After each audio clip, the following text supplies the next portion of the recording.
नमस्कार मेरे प्यारे बच्चों, स्वागत है आप सभी का आपके अपने YouTube channel the PCM vision में। प्यारे बच्चों, आज के इस वीडियो के माध्यम से हम लोग क्लास 12 हिंदी इलेक्टिव के ऑब्जेक्टिव मॉडल पेपर का कंप्लीट सॉल्यूशन को देखने वाले हैं। इसके बाद हम लोग सब्जेक्टिव मॉडल पेपर के सॉल्यूशन को भी देखेंगे। तो वीडियो पे आप लोग अंत तक बने रहें और चैनल पे पहली बार आएँ तो चैनल को सब्सक्राइब अवश्य करें, क्योंकि इस चैनल के माध्यम से आपको झारखंड एकेडमिक काउंसिल के द्वारा क्लास 12 के जो भी मॉडल पेपर जारी किया गया है उसके आपको कंप्लीट सॉल्यूशन इस चैनल के माध्यम से करवाया जाएगा। अभी तक आपका हिस्ट्री के सब्जेक्टिव और ऑब्जेक्टिव दोनों मॉडल पेपर का सॉल्यूशन हो चुका है, इकोनॉमिक्स का हो चुका है, जियोग्राफी का हो चुका है, इंग्लिश कोर का हो चुका है और अभी हम लोग हिंदी इलेक्टिव का देख रहे हैं, ऑब्जेक्टिव का।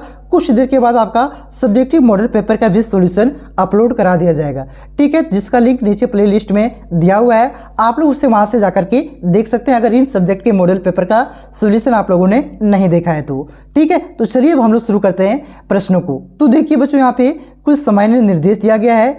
सभी सब्जेक्ट में आपका सामान्य निर्देश सेम ही है, तो इस सामान्य निर्देश को आप लोग पढ़ लीजिएगा। हम डायरेक्ट प्रश्नों पे आते हैं।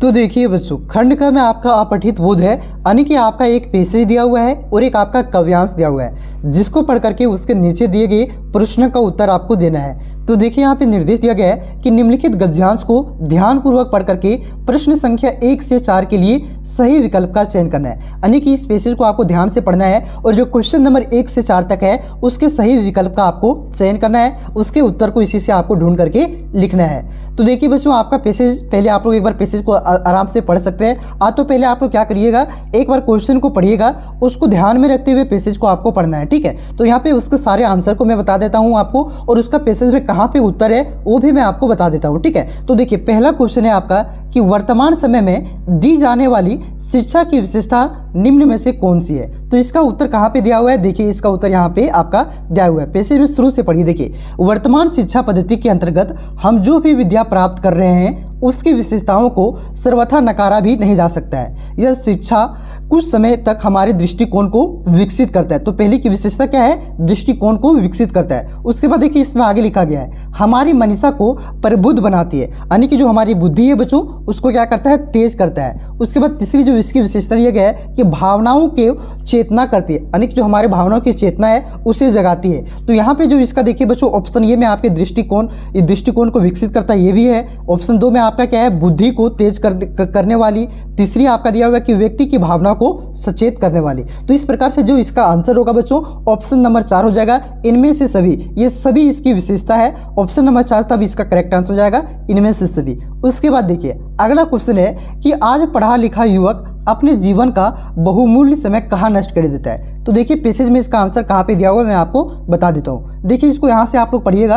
और बृहस्पति बन युवक नौकरी की तलाश में अर्जियां लिखने में ही अपने जीवन की बहुमूल्य समय को बर्बाद कर देता है। तो इस अपने जीवन का बहुमूल्य समय कहाँ पे बर्बाद करता है, नौकरियां खोजने में, ठीक है। तो इसका जो सही आंसर हो जाएगा ऑप्शन नंबर 4, नौकरियां खोजने में। उसके बाद देखिए तीसरा क्वेश्चन है कि भारतीय विद्यार्थी को दी जाने वाली शिक्षा की सर्वप्रथम सौंपना क्या है। तो यहाँ पे देखिए इसका आपका आंसर दिया हुआ है, इसको आप लोग यहाँ से पढ़िए कि भारतीय विद्यार्थी को सर्वप्रथम इस प्रकार की शिक्षा दी जानी चाहिए जो आवश्यक हो। तो सर्वप्रथम कैसे शिक्षा दी जानी चाहिए, जो आवश्यक हो। तो देखिए जो आवश्यक हो कौन सी ऑप्शन में है आपका, ये आपका ऑप्शन नंबर 2 में है, शिक्षा जो आवश्यक हो। तो इसका 2 करेक्ट आंसर हो जाएगा। उसके बाद देखिए चौथा जो आपका प्रश्न है, एक मुहावरा दिया हुआ है जिसका आपको अर्थ बताना है। मुहावरा क्या है, रीढ़ खरी वन जाना, मुहावरे का अर्थ क्या है। तो इसका अर्थ क्या होता है बच्चों, काम कठिन हो जाना। ऑप्शन नंबर 1 इसका करेक्ट आंसर होगा। उसके बाद देखिए आपका दिया हुआ है निम्नलिखित पद्यांश को ध्यानपूर्वक पढ़ करके प्रश्न संख्या 5 से 8 के लिए सही विकल्प का चयन करना है। ये जो आपका काव्यांश दिया हुआ है, पद्यांश आपका दिया हुआ है, इसको आपको ध्यानपूर्वक पढ़ना है और जो क्वेश्चन नंबर 5 से लेकर के 8 तक है इसके उत्तर को आपको देना है। तो इसको एक बार पढ़ लीजिएगा कि युग युग तक चलती रहे कठोर कहानी, रघुकुल में थी एक अभागिन रानी, ठीक है। तो इसको आप लोग पढ़ लीजिएगा, मैं इसका डायरेक्ट आंसर बता देता हूँ। तो देखिए पहले 5वां क्वेश्चन आपका है कि रघुकुल की अभागी रानी कौन है। तो रघुकुल की अभागी रानी कौन है बच्चों, कैकेयी के बारे में कहा गया है। ऑप्शन नंबर 3 इसका करेक्ट आंसर होगा। उसके बाद देखिए अगला क्वेश्चन है धिक्कार उसे था महास्वार्थ ने घेरा, पंक्ति में किसे महास्वार्थ ने घेरा था?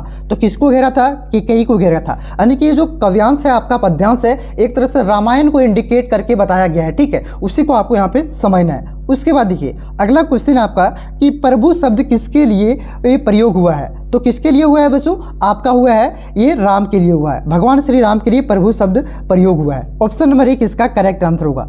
उसके बाद देखिए अगला क्वेश्चन है कि भाववाचक संज्ञा का एक उदाहरण है। तो भाववाचक संज्ञा का एक उदाहरण क्या है? कठोर। कठोर आपका क्या है? एक भाववाचक संज्ञा है, एक भाव है कि उसका मन कठोर है, ठीक है, तो ये क्या हो गया? एक भाव है आपका। तो ऑप्शन नंबर 3 इसका करेक्ट आंसर होगा। चलिए आते हैं अब खंड ख में। खंड ख में आपका है रचनात्मक लेखन तथा अभिव्यक्ति एवं माध्यम। इससे आपके बोर्ड परीक्षा में 10 प्रश्न आएंगे और ये काफ़ी ज़्यादा इंपॉर्टेंट है। ये आपका हिंदी कोर के सिलेबस में भी है और ये आपका हिंदी इलेक्टिव के सिलेबस में भी है, ठीक है। तो देखिए पहला जो क्वेश्चन है आपका कि भारत में पहला छापाखाना कब खुला था? तो कब खुला था? 1556 में खुला था। और कहाँ खुला था इसे भी आप लोग याद रखिएगा, तो गोवा में खुला था, ये भी पूछता है, ठीक है। उसके बाद देखिए अगला क्वेश्चन है आपका कि जन संचार के आधुनिक माध्यमों में सबसे पुराना माध्यम कौन सा है? तो सबसे पुराना माध्यम आपका कौन सा है बच्चों? प्रिंट माध्यम। प्रिंट माध्यम देखिए आपका सबसे पुराना माध्यम है, क्योंकि देखिए प्रिंटिंग मशीन का जो आपका है वो आपका 1455 में शायद गुटेनबर्ग ने बना लिया था, ठीक है। भारत में आपका कब आया था? भारत में आपका आया था 1555 में, ठीक है। तो पुर्तगालियों के द्वारा लाया गया था, इसे भी याद रखिएगा। तो ये सबसे पुराना माध्यम है। उसके बाद देखिए मुद्रण की शुरुआत किस देश से हुई? तो मुद्रण की शुरुआत आपका चीन से हुआ था। ऑप्शन नंबर 4 इसका करेक्ट आंसर होगा। उसके बाद अगला क्वेश्चन है कि तुरंत घटी घटनाओं की जानकारी जनसंचार के किस माध्यम के द्वारा दिया जाना संभव नहीं हो पाता है? तो किसके द्वारा नहीं संभव हो पाता है तुरंत? तो ये आपका हो जाता है समाचार पत्र। समाचार पत्र देखिए आज कोई खबर आपका आने की कोई घटना घटी है तो इसका समाचार पत्र कल आता है, एक दिन बाद आता है, तो तुरंत इसके माध्यम से नहीं दिया जा सकता है। बाकी बात आपका रेडियो से, टेलीविजन से और इंटरनेट से तुरंत ब्रेकिंग न्यूज के माध्यम से इस खबर को तुरंत ही दिखा दिया जाता है, ठीक है। समाचार पत्र आपका एक दिन बाद आता है, इस वजह से ये तुरंत घटी घटनाओं की इसके माध्यम से जानकारी नहीं दी जा सकती। तो ऑप्शन नंबर 1 इसका करेक्ट आंसर होगा। उसके बाद देखिए अगला क्वेश्चन है कि समाचार शैली क्या कहलाती है? तो जो समाचार शैली है बच्चों वो कहलाती है आपकी उल्टा पिरामिड शैली। ऑप्शन नंबर 3 इसका करेक्ट आंसर होगा। उसके बाद देखिए 14वां प्रश्न आपका है बच्चों कि फ्रीलांसर पत्रकार, सॉरी 14वां प्रश्न आपका समाचार पढ़ने वाले को क्या कहते हैं? तो जो समाचार पढ़ते हैं बच्चों देखिएगा आप लोग टीवी में, उससे एंकर कहते हैं इंग्लिश में, तो उसको क्या कहा जाता है? वाचक कहा जाता है। ऑप्शन नंबर 1 इसका करेक्ट आंसर होगा। जैसे आप लोगों ने रवीश कुमार का नाम सुना होगा, अंजना ओम कश्यप का नाम सुना होगा, ठीक है। जो आज तक में जो पत्रकार है आपका, जो एंकर है, उसी को क्या कहते हैं? समाचार पढ़ने, वही समाचार पढ़ते हैं तो उसी को क्या कहते हैं? वाचक कहते हैं हिंदी में, ठीक है। ऑप्शन नंबर 1 इसका करेक्ट आंसर होगा। उसके बाद देखिए 15वां क्वेश्चन है आपका कि फ्रीलांसर पत्रकार का क्या कार्य है? तो जो फ्रीलांसर पत्रकार का कार्य है बच्चों भुगतान के आधार पर अलग अलग समाचार पत्रों के लिए लिखना, ठीक है। ऑप्शन नंबर 2 इसका करेक्ट आंसर होगा। उसके बाद देखिए अगला क्वेश्चन है आपका कि कविता की पहली शर्त क्या है? तो कविता की पहली जो शर्त होती है बच्चों उस शब्दों का मेल जोल होना, ये पहली शर्त होती है। ऑप्शन नंबर 1 इसका करेक्ट आंसर होगा। उसके बाद देखिए अगला क्वेश्चन है, इसको मैं छोटा कर देता हूं, ठीक है। देखिए कि साहित्य की कौन सी विधा पढ़ने सुनने के लिए साथ साथ देखने के तत्व में भी अपने अंदर समेटे हुए है? तो ये कौन सी विधा है बच्चों? आपका नाटक। 17 का आपका ऑप्शन नंबर 2 करेक्ट आंसर हो जाएगा। उसके बाद देखिए अगला क्वेश्चन है और अभिव्यक्ति व माध्यम का आपका आखिरी क्वेश्चन है कि कहानी का केंद्रीय बिंदु क्या कहलाता है? तो जो कहानी का केंद्रीय बिंदु होता है बच्चों उसे कथानक कहते हैं। ऑप्शन नंबर 2 आपका करेक्ट आंसर होगा। उसके बाद देखिए उसके बाद आपका खंड ग है बच्चों, जिसमें पाठ्य पुस्तक यानी कि जो आपकी किताब है उसके प्रश्न है और इसका उत्तर आप सभी को यहाँ पे देना है। तो देखिए इसमें आपका पहला है कि निम्नलिखित पद्यांश को ध्यानपूर्वक पढ़कर प्रश्न संख्या 19 से 22 के लिए सही विकल्प का चयन करें। ये आपका एक पद्यांश दिया हुआ है, काव्यांश दिया हुआ है, इसको आपको पढ़ना है बच्चों और जो आपके नीचे प्रश्न दिए हुए हैं उसका उत्तर आपको देना है, ठीक है। इसमें आपका उत्तर नहीं मिलने वाला है, ठीक है। इससे आपको ये अंदाजा होगा कि एक आपकी किताब के कौन से कविता से लिया गया है और वही उसी से आपको उत्तर वहाँ पे देना है, ठीक है। इससे आपका कोई भी उत्तर नहीं मिल रहा है, सिर्फ आपको अंदाजा होगा कि कौन से कविता से इसको लिया गया है, ठीक है। तो इसको आप लोग पढ़ लीजिएगा, मैं इसका आपको डायरेक्ट उत्तर बता देता हूँ। तो देखिए 19वां प्रश्न है आपका कि प्रस्तुत काव्यांश के कवि कौन है? तो जो प्रस्तुत काव्यांश है आपका बच्चों इसका जो ये किसने लिखा है? तो ये लिखा है आपका सूर्यकांत त्रिपाठी निराला ने, ये इसके कवि है। तो ऑप्शन नंबर 2 इसका सही आंसर हो जाएगा। उसके बाद देखिए नेक्स्ट क्वेश्चन है कि कवि ने किसे अपना संबल कहा है? तो किसे अपना संबल कहा है? सरोज को अपना संबल कहा है। तो ऑप्शन नंबर 3 इसका सही उत्तर हो जाएगा। उसके बाद देखिए अगला क्वेश्चन है कि कवि का जीवन कैसा रहा है। तो कवि का जो जीवन है बच्चों वो दुखों से भरापूर्ण रहा है कविता के अनुसार, ठीक है। तो इसका जो सही उत्तर हो जाएगा दुखपूर्ण रहा है। ऑप्शन नंबर 2 इसका सही उत्तर हो जाएगा।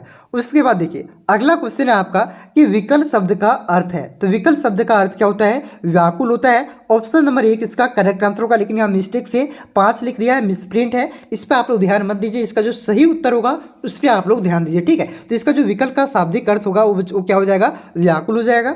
तो इसका व्याकुल सही उत्तर हो जाएगा। उसके बाद देखिए आगे जो आपका क्वेश्चन है बच्चों, ये आपकी किताब के अन्य कविताओं से है, उसका उत्तर आपको यहाँ पे देना है। देखिए इसका है कि 23वां क्वेश्चन है कि जीवन के अंतिम मोड़ पर देवसेना द्वारा ठुकराने के पश्चात स्कंदगुप्त कौन सा व्रत लेता है? अंतिम मोड़ पर किसको ठुकरा देता है? स्कंदगुप्त को ठुकरा देता है कौन? देवसेना। तो वहां पे स्कंदगुप्त क्या करता है? व्रत लेता है कि अब जिंदगी भर शादी नहीं करेंगे, ब्रह्मचारी का व्रत लेता है, ठीक है। अगर आपके साथ ऐसा हो, धोखा मिले, आपको कोई ठुकरा दे, तो ऐसा व्रत मत लीजिएगा, नहीं तो दिक्कत हो जाएगा, ठीक है। इसलिए मजाक कर रहे थे। तो क्या व्रत लेता है? ब्रह्मचारी का व्रत लेता है, आजीवन अविवाहित रहने का व्रत लेता है। तो ऑप्शन नंबर 2 इसका सही उत्तर हो जाएगा। चलिए अगले क्वेश्चन पर आते हैं। 24वां क्वेश्चन आपका कि सत्य कविता में कवि ने जीवन की सत्य की महत्ता को दर्शाने के लिए किसे माध्यम बनाया? तो किसे माध्यम बनाया है? तो महाभारत के पौराणिक संदर्भों को माध्यम बनाया है। ऑप्शन नंबर 3 इसका सही उत्तर हो जाएगा।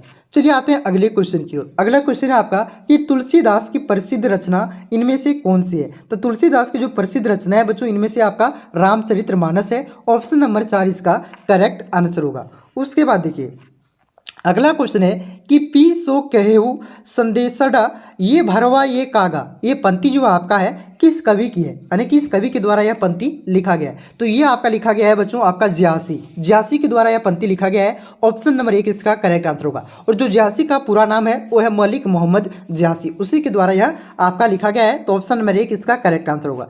उसके बाद देखिए 37वां प्रश्न। 37वां प्रश्न है आपका कि केशव दास की काव्य भाषा क्या है? तो केशव दास की जो काव्य भाषा है बच्चों, वो काव्य मतलब अपनी जो कौन सी भाषा में लिखता है? ब्रज भाषा में लिखता है, एकदम की खड़ी बोली एक तरह से कर सकते लिखता है, ठीक है। तो ऑप्शन नंबर 7 इसका करेक्ट आंसर होगा। उसके बाद देखिए अगला क्वेश्चन है कि निम्नलिखित गद्यांश को ध्यानपूर्वक पढ़ करके प्रश्न संख्या 28 से 31 तक के सही विकल्प का चयन कीजिए। तो जो प्रश्न आपका यहाँ पे देखिए इसको आप लोग पढ़ लीजिएगा, ठीक है। ये आपका किताब के कोई कहानी से इसको उठा लिया गया वाक्य और उसी के अनुसार आपको यहाँ पे उत्तर देना है, ठीक है। यहाँ पे आपको उत्तर नहीं मिलेगा, मैं बार बार बता रहा हूँ आपको। अगर नहीं पढ़े हैं चैप्टर तो अभी भी वक्त है, आप लोग पढ़ लीजिए किताब को, पता चल जाएगा आपको ये कौन से कहानी से आपका लिया गया है, और उसी से आपको अंदाजा लगा करके जो आपका निम्नलिखित प्रश्न है आपका उसका उत्तर आपको देना है, ठीक है। तो इसको आप लोग पढ़ लीजिए। देखिए 28वां प्रश्न है कि प्रस्तुत पंक्तियां किस पाठ से ली गई है? तो ये जो प्रस्तुत पंक्तियां बच्चों ये कौन से पाठ से लिया गया है? ये आपका लिया गया है अथाह रस में रोचते विश्वम से लिया गया है। ऑप्शन नंबर 3 इसका करेक्ट आंसर होगा। उसके बाद देखिए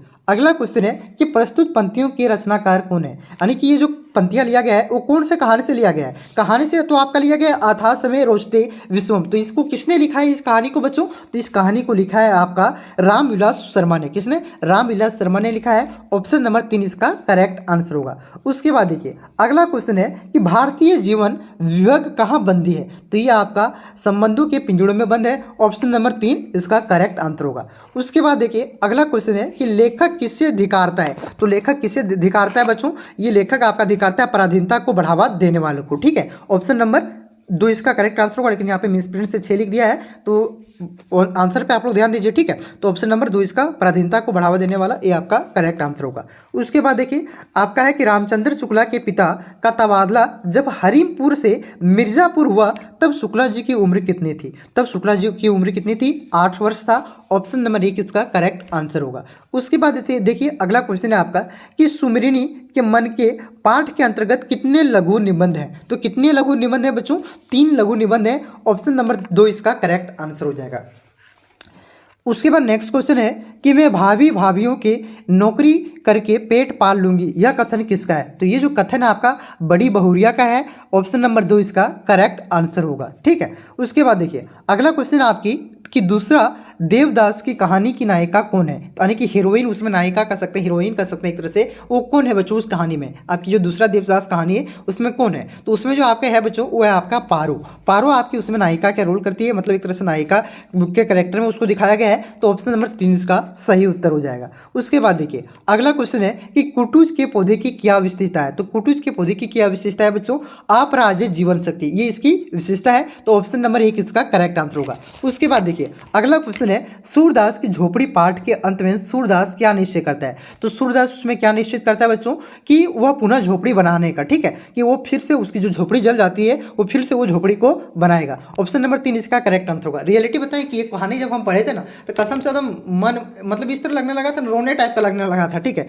उसके बाद देखिए अगला क्वेश्चन है आपका कि स्तंभ रह गए रूप और शेखर, सिर्फ झरने के गिरने के शोर से छोड़कर कोई आवाज नहीं थी, कही पंक्ति, ये पंक्ति कौन से लेखक है, यानी कि किसने ये पंक्ति कहा है। तो ये पंक्ति किसने कहा है बच्चों, ये आपका संजीव ने कहा है, ठीक है। ऑप्शन नंबर 3 इसका करेक्ट आंसर होगा। उसके बाद देखिए अगला क्वेश्चन है कि विकास की औद्योगिक सभ्यता को लेकर के प्रभात जोशी ने किसकी संज्ञा दी है। तो प्रभात जोशी किसकी संज्ञा दी है, तो उजाड़ की सभ्यता की संज्ञा दी है। ऑप्शन नंबर 1 इसका करेक्ट आंसर होगा। उसके बाद देखिए अगला क्वेश्चन है कि बिस्कुर माटी के कथानायक क्या है। तो जो कथानायक है बच्चों बिस्कुर माटी का वो कौन है, विश्वनाथ त्रिपाठी हैं। आपका ऑप्शन नंबर 4 इसका करेक्ट आंसर होगा विश्वनाथ, ठीक है। तो इस प्रकार से मैंने आपके ऑब्जेक्टिव के पूरे 40 क्वेश्चन के सोल्यूशन को आपको बताया बच्चों।